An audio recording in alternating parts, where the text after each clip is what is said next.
See, I grew up in a society where the birth of a girl is lamented while the birth of a boy is celebrated.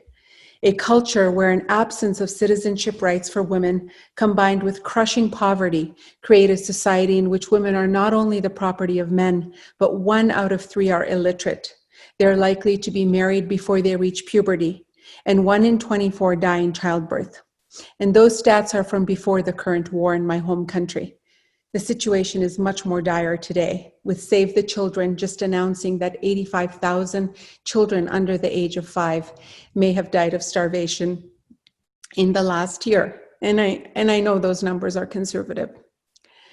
The World Economic Forum's annual gender gap report ranks Yemen as the worst country for women to live in out of the 136 countries surveyed.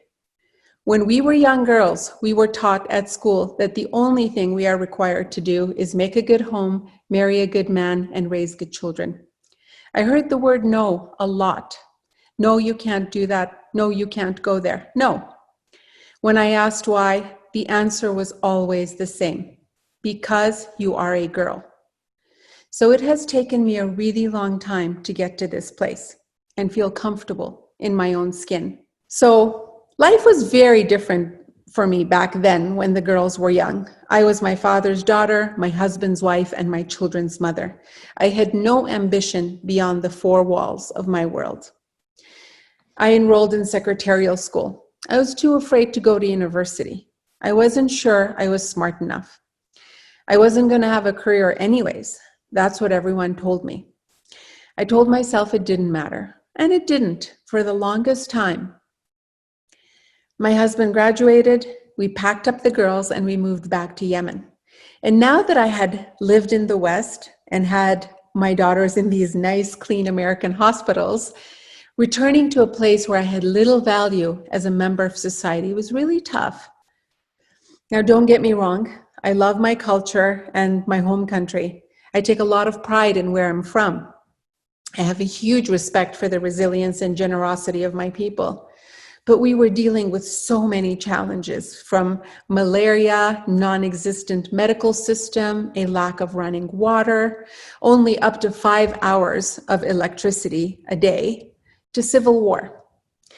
I lived across the street from the presidential palace, and in a country of mostly dirt roads, here's a photo of streets in Yemen, I discovered at 4 o'clock one morning the purpose of this giant paved road between my house and the president's. It was a road built for tanks and warplanes. Our roof was covered with anti-aircraft shells, our windows shattered, and the airport shut down. Today, the story of living in a war zone sounds sensational. But when you are in the middle of it, life just goes on. Each day is not different than the day before it, and you forget about fear, and you focus on life. Around this time, I had my 3rd child. He was born in what was a private hospital in Yemen.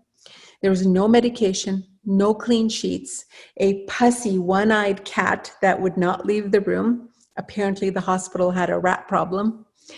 A generator that didn't work when the electricity went off, and no anesthesiologist when I needed one, as they were prepping me for emergency surgery.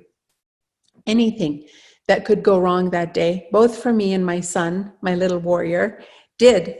But I realized that when you are faced with adversity, we are all so much more resilient and resourceful than we think we are.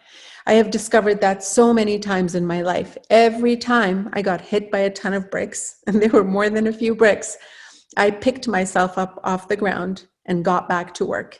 And I truly believe that all women have that power in them.